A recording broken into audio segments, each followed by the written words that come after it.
Okay, so welcome.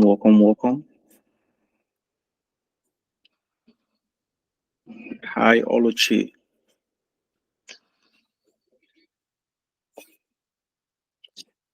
You with us?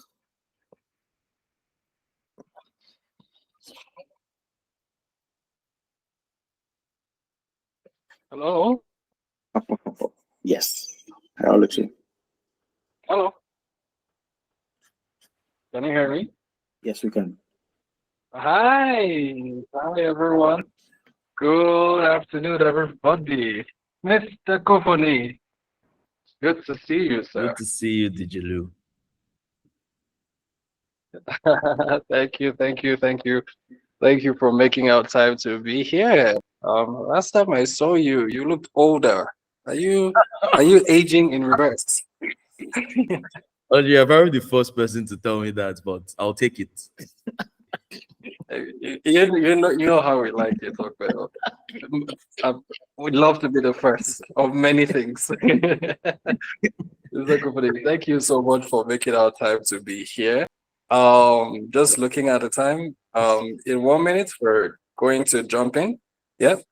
Um, just give 1 minute for everyone to join the call, and we will start. Really looking forward to our conversation today.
Okay, awesome. Let's jump right into it. Good afternoon, good morning, everyone. Um, Thank you for joining this fireside chat. To our friends of the house that have joined, thank you. For those of you who I know are not able to join because a lot of it was last minute, but I know you would watch this. You know yourselves. Thank you for taking out time to gather with us today to just learn. Um, my name is Oluchi, and I am managing partner and co-founder Brindo Excel. At Brindo Excel, we're just really obsessed with trying to grow, trying to build the kind of leadership character in innovators that helps them unlock more value with less. That's what we live for. And from time to time, we have these random fireside chats with interesting people who are trying in their own way to do exactly what I just said. And one of those people is none other than Opeyemi Kufoniyi, um, who who is many things to many people, but all around he's an all around nice guy.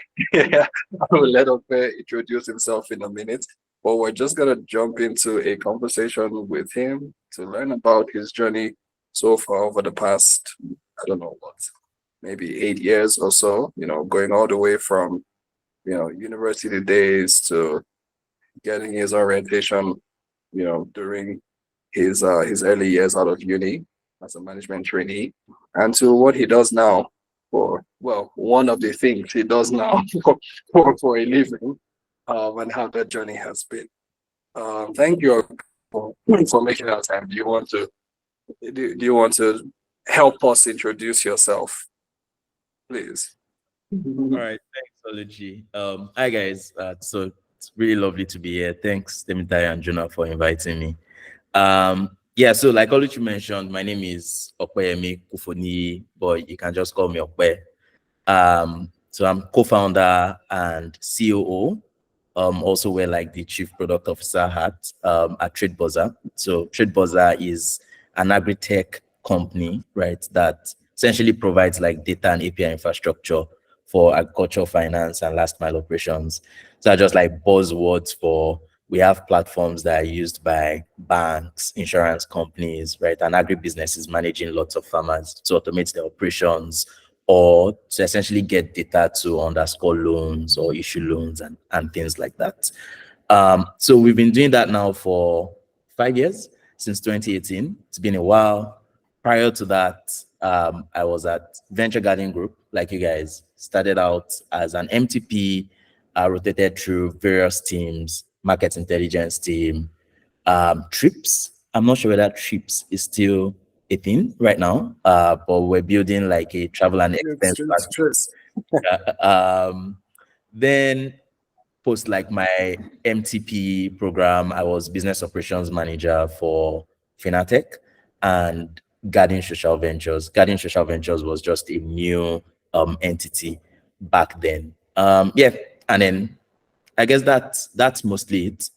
For my background, more of an engineer before I sort of like dove into business when I started my BGG career. So yeah, that's me in a nutshell. All right, thank you so much for that. Okay, how hard was that to try and condense yourself in like in a few seconds? Very easy. I was actually expanding it. That's sure. Sure. I don't know if you guys caught it, but if you're like me, you were counting the number of different sectors that he has probably touched on this his journey, and then consequently you probably also heard, how his company is having use cases in various verticals. Those two things are not a coincidence. So okay, this conversation today will probably touch three major, we'll go at it from three major perspectives. So the first, like most people on this call, will be around, key insights from TradeBuza, your time at TradeBuza, right? The second would be, nuggets of wisdom from your time coming up in the game, right? So your time as a management trainee and your early working years, yeah. And then the third would really just be AOB, where we throw the, we give the mic to people from the audience to ask you any question. Spoiler alert on that last part, I can neither confirm nor deny whether there are some people here that would like to ask about your relationship status. I'm just saying. I'll just say it's called AOB for a reason. Yeah. Okay. Does that sound good?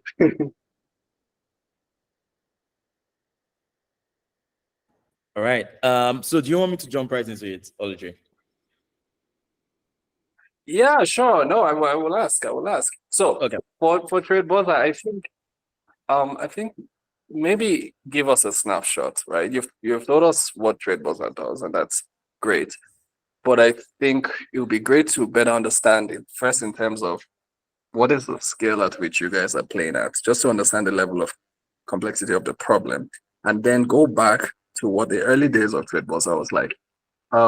Mind you, one of the things we're hoping to leave this call for is a deep appreciation of the innovation journey, particularly those early stages of discovery and validation. How you know that you have a real problem worth solving, how you know the right person to solve for, and how you validate that, right? So we want to know what TradeBuza looks like today, scale, and then backwards, how you guys navigated the early days of discovery and validation. Yeah. All right. Thanks, Oluchi. So for us at TradeBuza, essentially think about it like, and so I've been a nice time to share chat. Maybe I can share it with you guys later, and then Oluchi can help me distribute. Like across the agricultural value chain, right? There are multiple players. Mostly it starts from the farmers, who all of us know. And then there are like different players that interact with farmers. So whether it's those guys that are giving them inputs, right, like fertilizer, seedlings, and things like that, or some form of like land agreement with their community and all of that. Then you actually have like people that run businesses on top of like these farmers, right? So what they do is they aggregate all those farmers into like their tens of thousands. So they sign agreements with them or contracts. Sometimes they bring in financing. Sometimes it's like good agricultural practice and things like that. All with the goal of mopping up everything that the farmers produce, right, at the end of the farming season, and then help them sell. So they also bring the market linkage. So all these agribusinesses are called outgrowers, essentially. And like this business has existed for a very long time. Think back to like the Dantata granite pyramids and all of that. And also more recently, right, it's like you have people like Tribe Greek, Farm Crowdy that were operating a similar model, but rather than raise financing from traditional banks like these guys did, they were crowdfunding or crowdsourcing the funds that they were investing in the farmland. So at TradeBuza, what we essentially do, like I said, is we are very close to like the sourcing arm.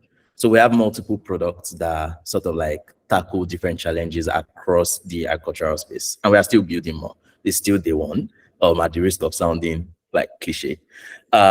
So we have a platform that these agribusinesses use to manage all of their farmers, right, in their tens of thousands and all that. So we call that like the outgrower management platform. Not the most original name, but it tells you exactly what it does if you're in this space. So like through our journey, that was our flagship product essentially. After that, we built like a KYC, that's know your customer and know your farmland platform that was targeting like financial institutions, right? Because one of like the critical steps to loan issuance is you need to know exactly who you are giving the loans to, right? So we are the platform that is used by like all these banks to essentially capture farmer information. That's KYC and KYF. Now, over the years, because we've gathered like enough data, then what we did was to bring in like a remote sensing arm, right? So remote sensing is like using like satellite imagery to glean information, right, that you can then share like as actionable like data essentially. So what we did was all of the farmlands that we've captured, right, plus production data and all of that, we leverage like satellite imagery to be able to tell things like, oh, how many % of the land is actually arable, right? How close are they to like irrigation facilities that are close by, which is very important for like dry season farming and all of that. So we provide that to banks who use it to underscore loans before they issue, right? Like, so before I give Ngozi, for example, a loan, I need to be sure that Ngozi is not just going to use my money to pay for our children's school fees, right? That Ngozi actually has a farmland that she's working on. So they use our platform to underscore loans. And because we've built like this network with all of these agribusinesses and all these farmers, we actually started out like our commodities trading arm itself, right? So that's like our market linkage arm where we mop up like production, what the farmers have produced at the end of the season. Then we warehouse it and we actually sell, right? So whether it's domestically or exports.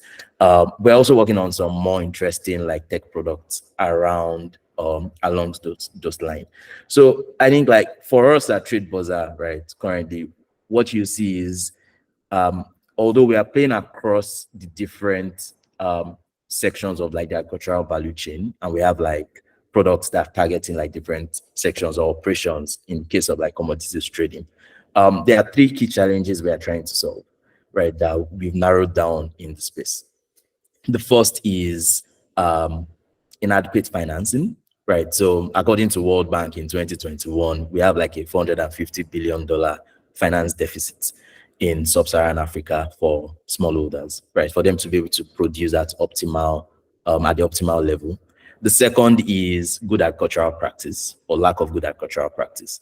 What we've seen from my experience is smallholder farmers, for example, that work with these agribusinesses, they typically get 2 to 3 times more production, right, like metric tons at the end of the farming season than if they are using their own traditional agricultural practice.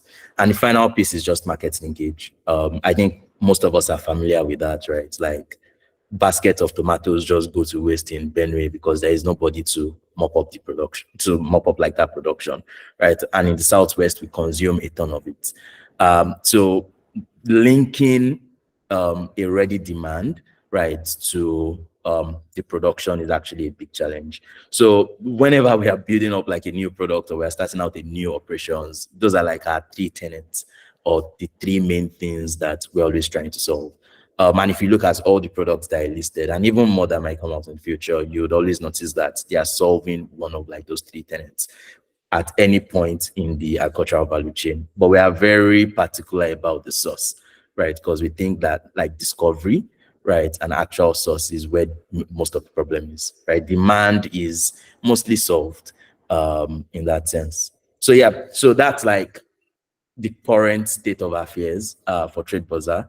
I don't know whether Oluchi wants me to keep going and then just talk about like our journey into where we are now. No, that's been fantastic, okay. Thank you very much. I do notice, however, that you used a lot of words to describe TradeBuza. One of the things you did not do was give us a sense of numbers. But Okay. we're eating to get numbers. All right. So any metrics you're happy to share? yeah, sure. So since we launched in 2015, our platform has been used to manage over 1.5 million farmers in Nigeria. So whether that is for KYC or KYF or within the outgrower management system itself. Also, the remote sensing product that I mentioned, which is like TradeBuza Sense, has been used to underscore over 250,000 hectares of farmland till date. Our commodities trading operations is still in its infancy. We just launched it a lot more recently. We have just a single warehouse right now in Kano. We only work on one single commodity value chain, which is hibiscus. We might be expanding that real soon. So we've done just a couple 100 metric tons. But we've signed, our platform has been used by over 120 outgrower schemes in Nigeria as well, and I believe one in Ghana also. So I think those are sort of like the metrics or like our current like vanity metrics, as we like to call it right now. Yeah. Love it. No, thanks a lot for that. So still on TradeBuza. I'm curious, as I'm sure most people here are. Take us way back 5 years ago. So here you are, fresh ideas, yourself, Nonso, and the team. And you're not even sure if, first of all, you have a crappy product. You're not even sure if it would work, right? Secondly, you're also not even sure if you're targeting right? If you're looking at the right segment. How did you guys navigate those early stages of discovery where you're trying to answer three things? Number one, do I have a problem worth solving? Number two, who's the actual beachhead market, the actual person I should build for, right? And then number three, if we solve number one and number two, are we going to go broke and move back to our parents' house? No, are we actually going to build something sustainable? How did you guys navigate that? Yeah, so interesting you should ask. I think like for us, right? First thing is agriculture is like very hard, right? I mean, almost any problem that you're solving is probably very hard. But agriculture in like our market is extremely hard, right? Because first thing is all the things that Oluchi listed, you now need to add in the mix that it's like a very obscure market, right? Like these are guys that probably live in where there's not enough infrastructure. So you doing like customer interviews is just a nightmare, right? You cannot do stuff like virtually. You probably have to go there physically to go have chats with them and all of that. So for us, when we were starting out, I think first thing is why did we set out like to even do like this thing in the first place? For my co-founder and I, Nonso is my co-founder. He's also an alumni of like the ETP program. My co-founder has always like been interested in ships, right? So his dream is an Igbo man. His dream is to like have a ship on the ocean, right, with his containers just there. That has always been his dream. And then for me, like any problem that is really hard, right, is always worth solving. That's what gets me up like in the morning. So for us, it was like a no-brainer. We wanted to play in the commodity space. And from like our VGG experience, right, during like the MTP, we understood the value of just like chatting with people that are in the sector or in the space, right, to actually understand the key pain points that you have to solve for. So what we did first was we actually started out from the commodity space. So commodities as in everything, crude oil, minerals, agriculture. We wanted to solve problem like across the commodity space. So we chatted with a bunch of people. We spoke with banks, right? It's like, oh, like guys, what's like the problem that you guys are seeing across like the entire commodity value chain, right? We spoke to people that were like in crude oil business, we spoke to some NNPC folks and all of that. And everything that everybody was still telling us was like, oh yeah, you guys can enter minerals, right? So first thing is we moved crude oil out of it because NNPC then just brought up like the new policy and because of the old subsidy scam, right? They've reduced the number of companies that you could work with. So barrier to entry for that was way too high. Then for minerals like precious stones, think diamond, gold, all of those things, right? Sounds very fancy. We're thinking of getting into that. The advice that we consistently got was, oh, you guys can start, but the thing is, you might not just live very long, right? So also, we intended to live very long. So we didn't get into that. And then we finally settled on agriculture as having like the lowest barrier to entry. So we doubled down on like our network and our contacts that we knew in the space, leverage a ton of like network that we've built from VGG. That's when we narrowed it down to the 3 key problems, right?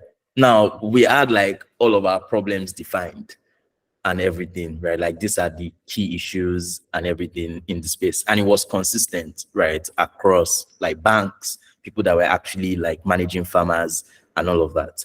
But we just also didn't want to jump into it. Like Oluchi said, we have to make sure that even if we are drinking Gary, we could still afford the Gary for the 7 days, 7 days in a week, right? So what we did was we added like we approached the problem with like 2 key VGG secret sauce, as I would like to call it. The first one is how to sort of like approach your customer, how to get your customer. So we knew we wanted to work with smallholder farmers when we saw it, but we also knew that we don't want to like go start talking to 1 million smallholder farmers. You can imagine what the cost of customer acquisition is going to look like for something like that, right? Like we'd have to have foot on ground. These guys are not connected. It's not like I can do an Instagram ad or a Facebook ad, right? And VGG, as you guys well know, loves like B2B and B2G businesses, right? And even if they're going to do a B2C business, they would prefer to do a B2B2C, right? So a business to business. How can I sign up one business that's going to give me access to tons of like end users, something like that. So we narrowed down our search to outgrower schemes, right? So just did more research in the agricultural space. And we're like, oh yeah, these guys actually aggregate smallholder farmers, right? From our research, there are probably about 1,000 and they're managing like 12 million smallholders, right? Across the entire network. So it's like, oh, no brainer. Let's go have conversations with these guys. So that's how we narrow down to that. The second secret sauce is you have to optimize for cash, like quite frankly, in our market, right? And that's because our market is less forgiving than the US or European markets, right? Like across everything that you think of, customer loyalty, purchasing power, right? Investment landscape is not just as forgiving. So we have to optimize for cash. And then even if you look at like the current market realities, like growth at all costs is no longer something that VCs like believe in so much, right? They're asking a lot more questions around profitability. So it was a no-brainer for us. Like we knew we had to optimize for cash. And one of the things that VGG does as well is they build with the first customer in mind, or they actually get like letter of intent for any product that they are building. And that's what we did, right? So we just got like 3 letter of intent, and then we got some form of like agreement in place with one of them. So we knew when we are done building the platform, right, we'll start generating revenue from day one because we already had like ready customers. So that solved that Gary problem, right? And then just having conversations with the different players in the sector, right, also solved narrowing down or problem definition part of it. And because of like the network we've had and all of that and getting letter of intent, right, we knew we had like our ideal customer profile, at least as of that time. That has changed over time, which is also like the beauty of innovation, right? Your ideal customer profile will just consistently change as the market evolves as well. But as of that time, that was how we handled those three main issues. Interesting. Oh, thanks a lot for that. So quite very, very, very insightful. It's almost like I was in the room with you guys. Just really thinking through what it must have taken to go all the way from we just want to have a sheep that does import export in whatever minerals, and then narrowing it down to agriculture, and then narrowing it down to these 3 pain points in agriculture, and then even figuring out how to put together your early pitch decks that communicate pain and value proposition enough for somebody to sign a paper before you even had a solution. Right. That's very, very intriguing. And again, that concept of securing demand first and then going back to build to meet the demand that you've secured. It's very helpful. I think one of the things that you mentioned, which I want to then piggyback on for my next question, is the side around how our part of the world is very unforgiving. You really don't have the kind of capital that our friends in the Northern Hemisphere have to experiment with things over the next few weeks and beyond few years. And then beyond capital, just customer loyalty, like customer loyalty because of low purchasing power. If what you're giving doesn't make sense, they will leave you. Your competition is food, shelter, clothing. Like nobody has time to play around, right? And because of that, I would imagine that validation of all of these hypotheses is critical, right? And thank you for giving us a bit of an insight into how you validated. So as people loved it, you got them to sign a thing, a letter of intent, right? But I want to double down on that, right? After they signed the thing, what was that whole phase of, okay, now we now have real human beings that have signed a thing and we don't know what the heck we're doing. We don't even know if we have a product. How was that phase? How did you close that gap? And what was that first real contract like when you demoed and they signed up and they said we'll pay you X amount of money? All right. Yeah, thanks, Osho. I think the thing about that phase is like that phase was essentially Murphy's Law on overdrive for us, right? Like anything that could go wrong went wrong, right? Like that's what it was. Or like, oh, like this is a possibility. It was a reality for us at the end of the day, right? Like, so just to give like a brief example, the first customer that we had the agreement with, they were going to onboard 2,500 farmers, right? They had like the land and everything in place, their operations and all of that. They ended up onboarding about 642 or 41, right? Like farmers, because the bank that was going to finance them cut their agri budget. The second business that signed an LOI to onboard 50,000 farmers, right? Onboarded 0. And that was because they actually didn't farm at all, because they had land dispute issues, right? Like now, you now couple that with the fact that farmers are probably one of the hardest set of people to convince, right? And that's just because of like the nature of the way the market is.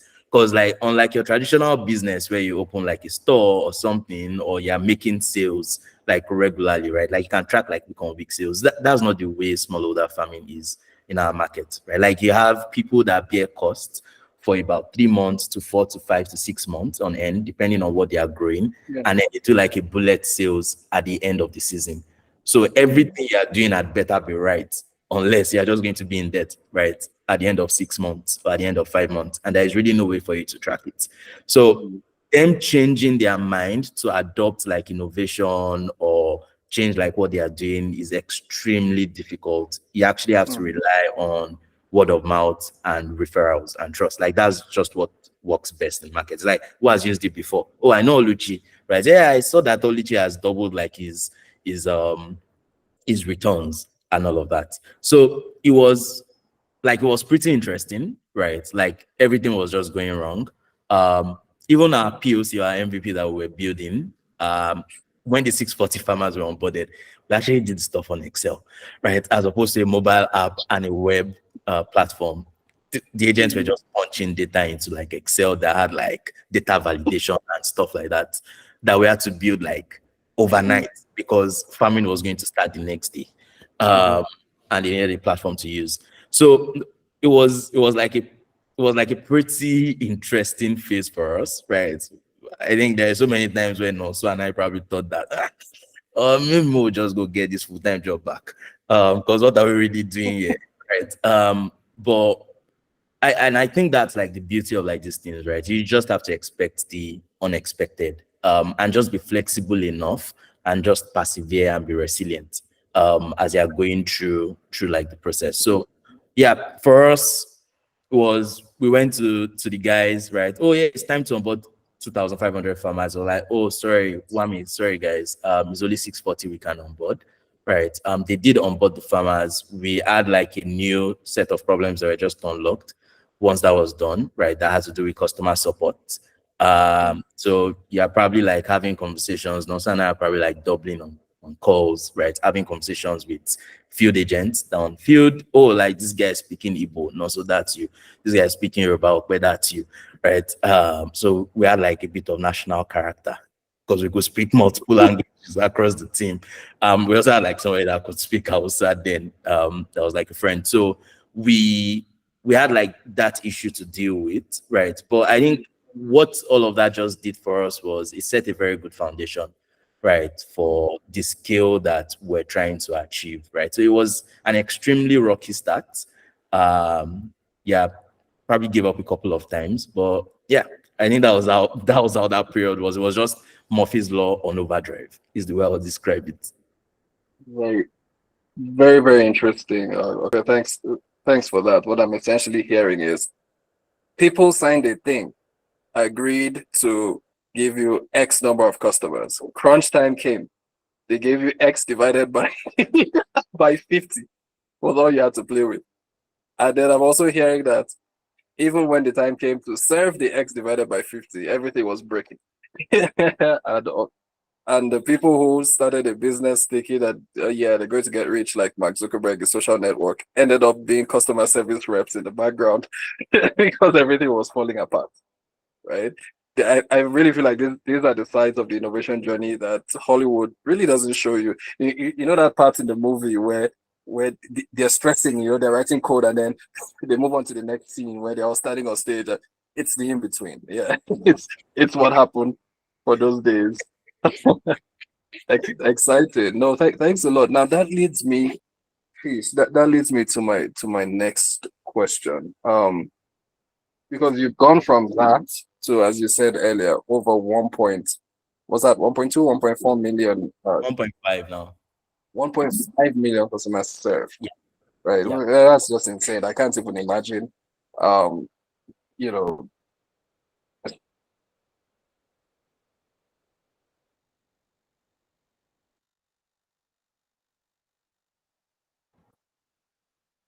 So I'm not sure whether it's my end.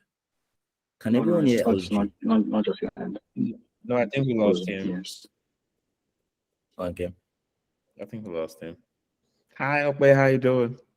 Oh, hey, goodness. How's it going? I'm okay. can you hear I'm me? good. Yeah, he's back now. Yeah. Awesome. Sorry about that, guys. The network. Okay, maybe you and also can move your focus from agriculture and take on the telco sector. I'm very helpful for some of us. You did say that any problem that is had gets partner. So Yeah, if we have a couple dollars, Oluchi, we'll be ready to take it on. well, we're just talking about the innovation journey now. Starting with, we don't have that kind of luxury here. Yeah, I guess my question was again, 1.5 million users served in 5 years. That's an average of what is it? Pardon my math, what 300K a year on year, which is amazing growth. But then I can imagine that has revealed a lot.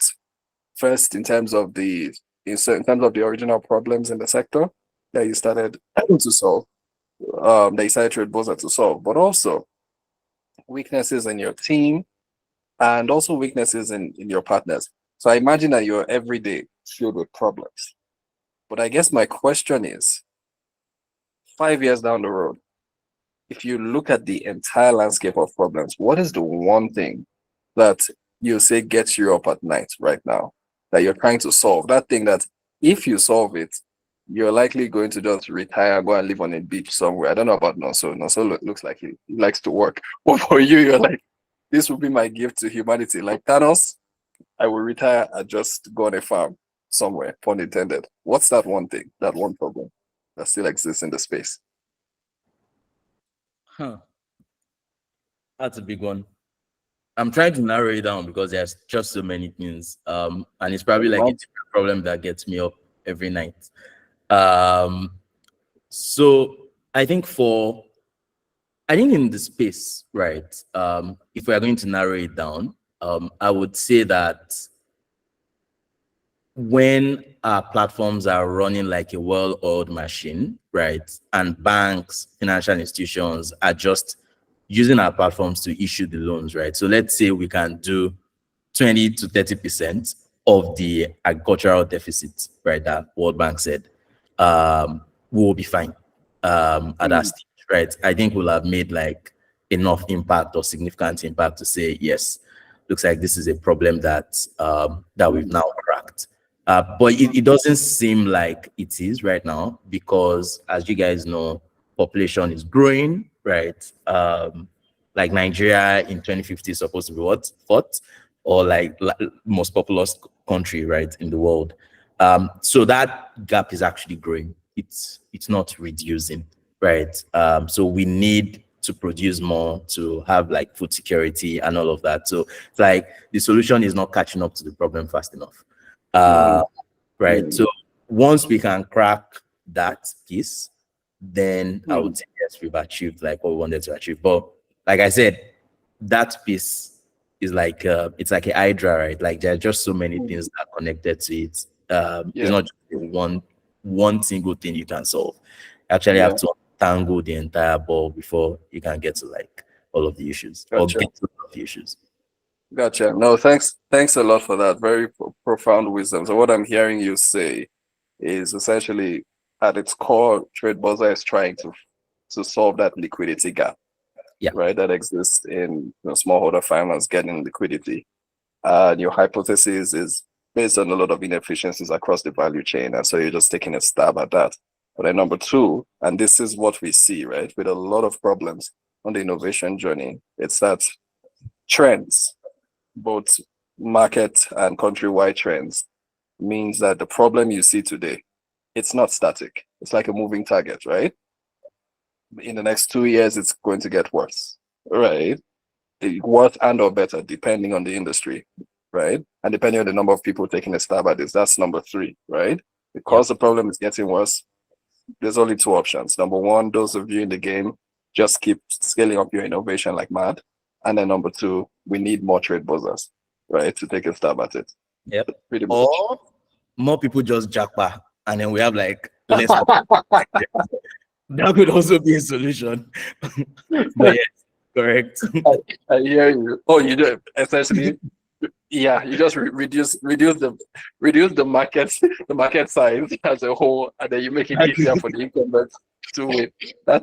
That sounds like the kind of twisted logic that Thanos will bring forward. Like there is a problem, let me just reduce population in half.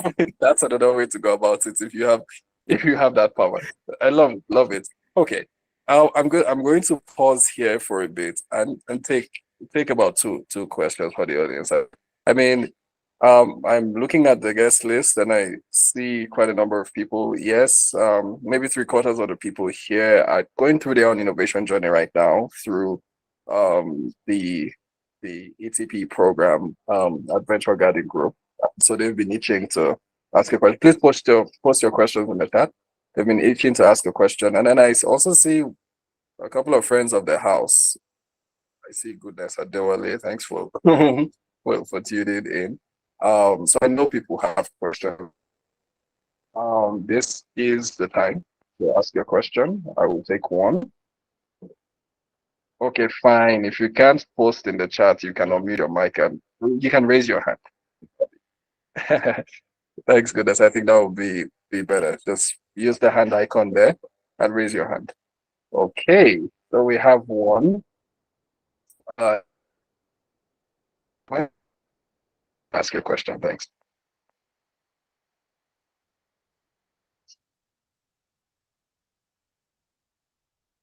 Uh-oh. Are you there, isn't it? If you're speaking, you're on mute. Boom, boom, boom, boom. Okay. I'm telling you that this network, this telco problem, you should look at it. You should look at it. Okay. Every day you might want to either go off the call and join back, or just send your question in the chat. If anyone else has a question, just raise your hands. While you're thinking about your question, I have a question for you, okay, to keep the conversation going. So let's switch gears a bit, right?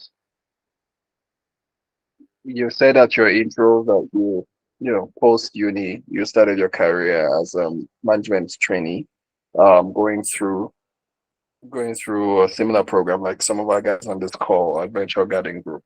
And you said that created a sort of a foundation. My question for you is, when you think of your time as a management trainee and the life immediately after, your early years in Adventure Garden Group, um, what would you say was probably the most defining moment for you from a potential point of view? The thing and or things that happened that's just sort of, you're like, yeah, this was the moment where I realized what I was capable of doing. Like, it really just made me go into beast mode, as you were. Yeah, thanks, Jelu.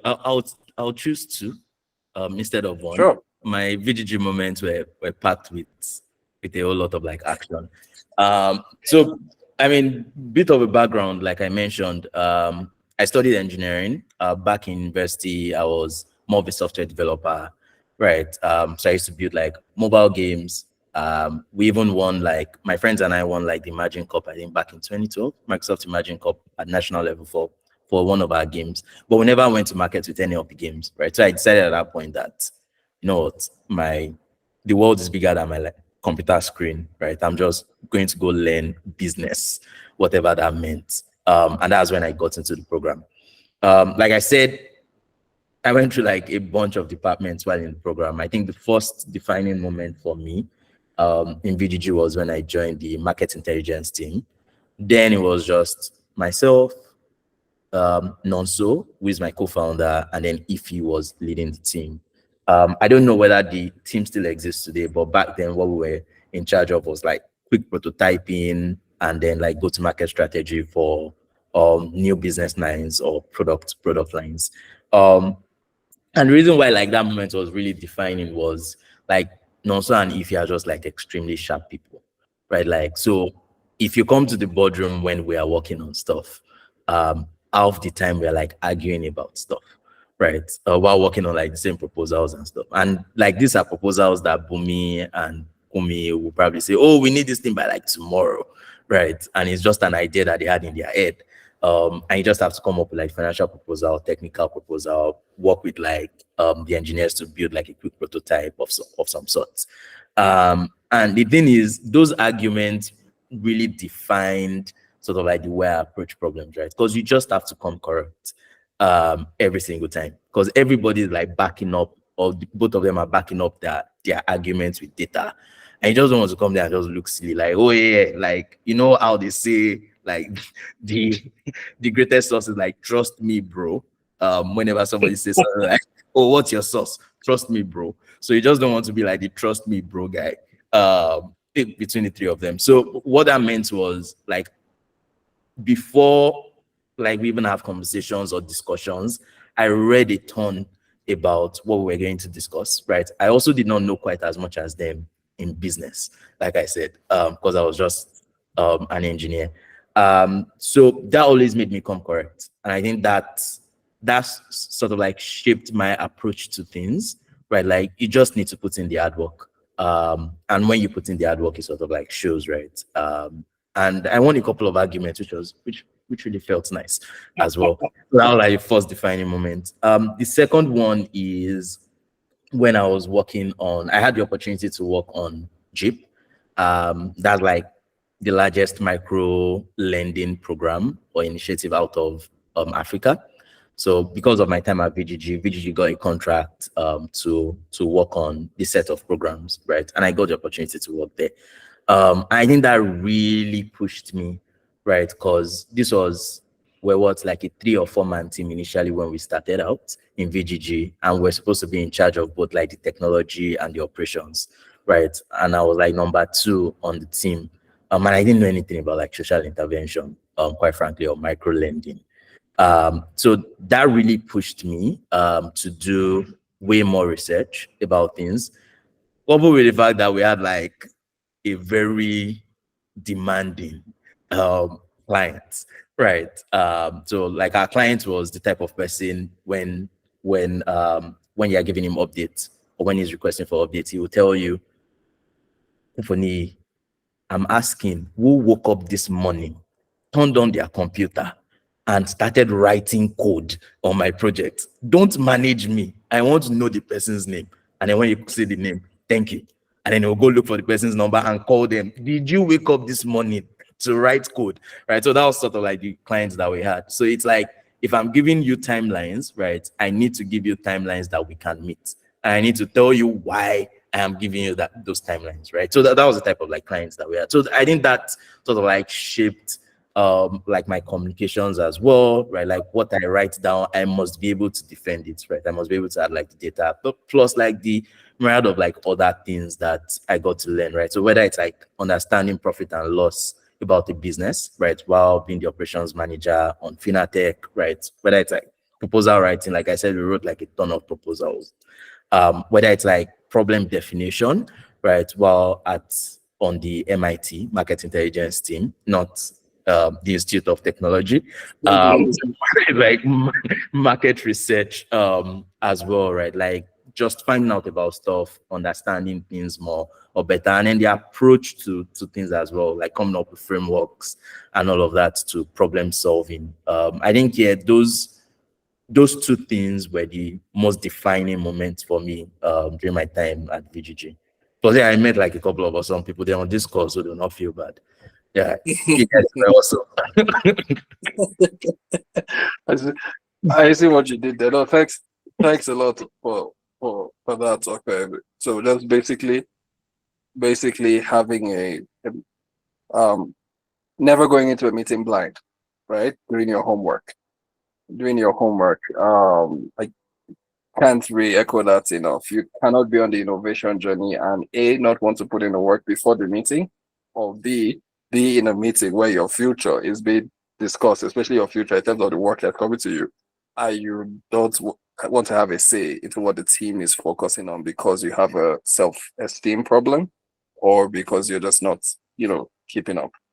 I really like that because I've often gotten asked, by a number of people, whether this thing is based on intelligence or what have you. What I'm hearing is, look, it really doesn't matter your expertise in the thing. Just follow the process, right? Go and read, engage, when you enter those brainstorming sessions. And yes, from there, you will see you're much better off. Thanks for that. And then the second piece, around your work in Finatech and your demanding clients. I'm sure if we interview this client, he will have a different version of the story to tell. But fine, he wasn't demanding. He'll probably end with, "I was the best thing since sliced bread." That's Kufoniyi at the cage, but yeah, we'll just leave it at that. Okay, thanks a lot for that. From a question point of view from the house, I'm not really seeing anybody raising out their hands, but I see a question in the chat from Lukman. Thank you so much. Lukman says, "I see that most ideas at scale in a team, there's always someone that writes code. For me, writes code, or a software developer. Would you have come this far if you never knew how to code?" Yeah, thanks, Lukman. Yeah. I think that's a very interesting question. First things first is no, I don't think you need to know how to code. I believe like the path to like innovation is really broad. You can approach it from almost any angle, right? And it also just depends on what you want to build. And really, like, no knowledge or skill is lost along the journey. You always find like a place or a path that you have to pick, right? Like you see, for example, there are people that are like people persons, right? It just makes it easier for them to sell stuff, right? It's like, like that fundamental rule of sales that people buy things from people they like, Right? That's just the fundamental truth. If they don't like it, they probably will not buy from you, even if the stuff is crappy. So you have people that leverage that when they are starting their innovation journey, right? It's like, oh man, this product looks so crappy, but they just keep getting more customers. Why is that? So you have so many skills that you can leverage, right? I think that's where building the team becomes important. So like TradeBuza, for example, even though like I might have like software development experience, I don't write code, right? We actually had like another person on the team, Toby, who was leading like the technology team. He's running his own business now as well, but that's the way we structured it. So it's like just ensure that you guys can leverage the skills that you have, right, when going on the journey. So if you know you need somebody that, if you're at very early stage, you want to ensure like one of your co-founders at least can write code. So you necessarily don't need to learn how to write code, but you need to build like skills, right? I think the other piece again is try to have a balance of, I think there are like three key things, if I'm going to boil it down, that motivates people. Try to have a balance of the mix of like things that motivate people. So some people are motivated by heart, right? Like they are just very passionate about the problem. Some people are motivated by like the challenge itself, or it's more like brain, right? Like, oh man, this problem is so tough, right? We need to solve it, right? The harder the problem, the better it is for us. And then some people are motivated by wallets, right? Like it's money. Are we making money? So ensure that you have a mix of somebody that can handle sales, right? When you're just starting out, somebody that can write code, on like the founding team, and then ensure that at least those three key motivations are also spread across the team, right? Like, so you don't want to just be passionate. You still need to charge people for it, right? So you need to have somebody that can negotiate and is motivated by wallets, right? And then you need to be sure that the problem that you're solving, right, is a problem that is big enough, and addresses like enough of the market. So you need somebody that is motivated by like the brain. So that's where like team just comes in essentially. And that's also why, for example, if you see some VC firms, they don't really like a single person founder, right? They like a mix of all of these things in play. So they know like, yes, you guys can go long and far. Right? Yeah. Thanks a lot for that. Okay. The heart, the brain, and the wallet. Love it. Heart, brain, and wallet. HBW for short. Retweet that. Thanks, okay. I'm going to take one more question, isn't it? And then we'll come back to you to wrap up. Isn't it? Let's go. Hi, thank you very much for your time. So I have a question, which is part of the three tenets that you mentioned. I think you said it's marketing, and it's linking ready demands to production being a challenge. So my question is this: how are you currently solving this problem of linking ready demands to production? All right. Thanks, Isn't right now, in two ways. The first one, like I told you, is rather than work directly with smallholder farmers, we are leveraging like these agribusinesses, right? Like outgrower schemes that have aggregated all these businesses, right? So it's like these guys put in like the process, the operations infrastructure, right, to be able to fulfill demands and all of that. So our technology is actually helping them scale faster. So how can we ensure like they can aggregate more smallholder farmers? It's a bit of like a misnomer in like market, because most products are removing middlemen, but we believe like middlemen are super important, right? Especially when you lack key infrastructure. So that's the first part, just enabling these middlemen to be able to scale, right? And then when they put in the operations or the infrastructure, then more smallholder farmers can leverage that. The second part is we buy it ourselves, right? I think our head of logistics is actually on the call. Shout out to Rabu. So we actually just mop up like the commodities by ourselves, right? Like that's a ton of what Rabu does. So we buy from the farmers and all of that, and then we store in like warehouses, or we buy from other people that are aggregating from the farmers, and then we store in warehouses, and sell when the commodities are most expensive. So those are like the two critical ways we are solving it now. We are working on some interesting things that I'm not sure whether Nonso will fire me if I talk about it right now, so I won't be able to. But we're working on some more interesting things around like market linkage and how to optimize like the operations of other people that are like purchasing commodities. But you guys should watch the space. We'll be launching it soon. Okay, so final question. So while you are talking, I discovered that you now have an approach to problem solving. When you said during the time that you were with Ify and also in the meeting that you have to read through before you come for the meeting. So I have a question, which is, since you now have this approach to problem solving, what's your approach to adversity? So I mean, how do you handle failures or setbacks when you plan these things this way and it does not go that way? How do you handle it? Okay. I mean, first things first is like, for me, I never get attached to the approach, right? I am more attached to the goal, right? So if I do see that something is failing or is not working as I expect, then it's important for you to pivot, right? So, which is why, like, when you're also trying to solve problems, right? It's like once you define it, it always starts with like problem definition. Like, what the heck am I trying to solve? You need to know what it is. And once you've done that, I know we're almost at time. Once you've done that, then you can now generate like multiple ideas or multiple approaches, right, to solve the problem. You can then screen and evaluate like the different ideas. I can send you like the different steps that you can just take to solving like problems as well. And Oluchi is like the framework master from my time back in VGJ. I'm sure he has like a much more robust framework. Mine is like just scribbles, pen on napkin. I can share it with you guys as well if you're interested. It's about like 8 different steps that you can just go through. And then just rinse and repeat, right? Like the last step is like rinse and repeat, because things would never really just work out the way you expect them to most times. Okay, thank you. So that is be more attached to the goal than you are attached to the approach. Okay. Correct. Thank you very much. That's all from me. Thanks, Ezine. Thank you, Okpe.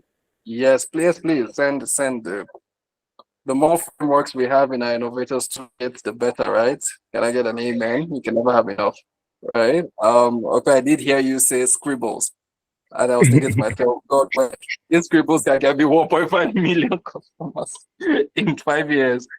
It means that I've been doing a little too much. Apparently, I should dumb it down to scribbles. That's the way. Scribbles. Love it. Thank you so much, okay. We're now at time, but I want you to give us the final word. I see a question from James. So maybe while you're answering this question, you can just also give us a final word, right? What I would love for you to say, the final word, is just any charge, right, for these young guys. They're currently on their innovation journey. They just spent the last 90 days also going from not doing anything about this space or doing very minimal to actually figuring out a problem out there. They created hypotheses. They went up to 200 plus people. They came back, got scribbles quite literally on paper, went to talk to more people, then came back, and they've built out MVPs. And with what we're hearing, I've gotten LOIs signed by actual real human beings for solutions they just cooked up over the last few weeks. And now I think part of the concern is, okay, so people have signed, what the heck do we do more next? Ezine calls it the furthermore question. Furthermore, what happens now, right? So what sort of advice would you give them? That's the charge I want you to live with. But for our good friend, James is really asking about a time in your journey where you had to partner or collaborate with an individual organizations to solve this problem or enhance your journey. Maybe you can give one example of the most defining partnership that TradeBuza has had, and then you can switch over to answer my question and we can go. All right. So yeah, James, I think consistently at every single point of our journey, we've had to partner. Maybe it's from an infrastructure standpoint or from an operation standpoint, right? Like you just have to stand on the shoulders of giants, right, to see further, essentially.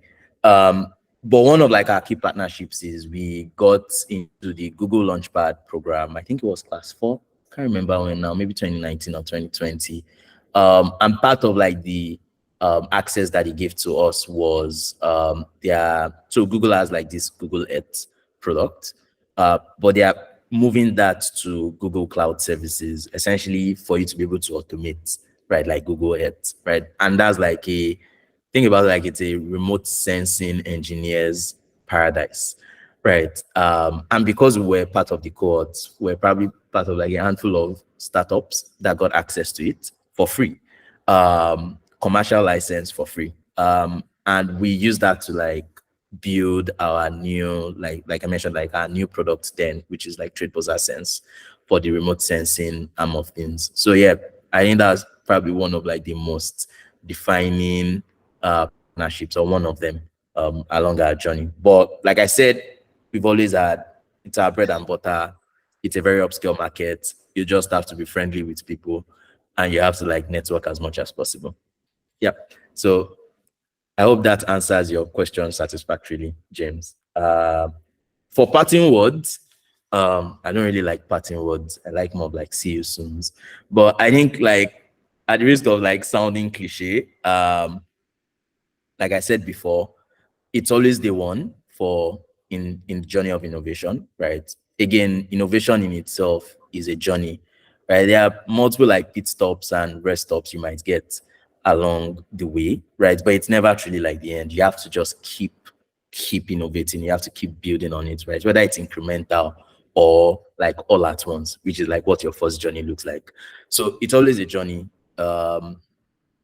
And like as you go through the journey, I think you just have to understand that you have to embrace change.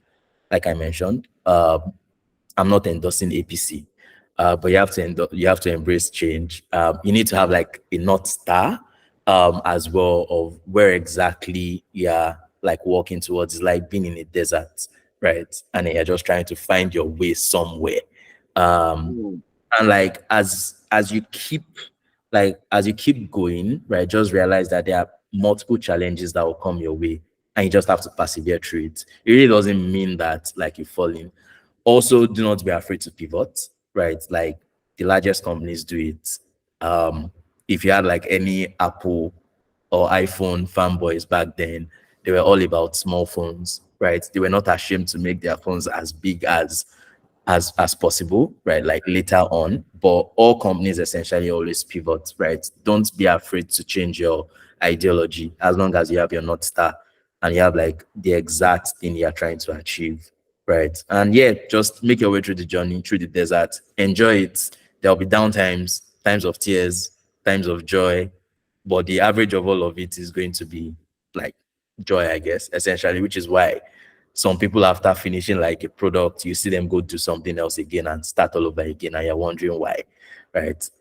So just like seeing your child after going through childbirth, so something like that. So yeah, you guys should just enjoy it and have fun. Love it. Love it. Thank you so much for that, okay. Spoken like a true boss, and I can already see you on, I don't know, on the widest stages in the world in a few years' time.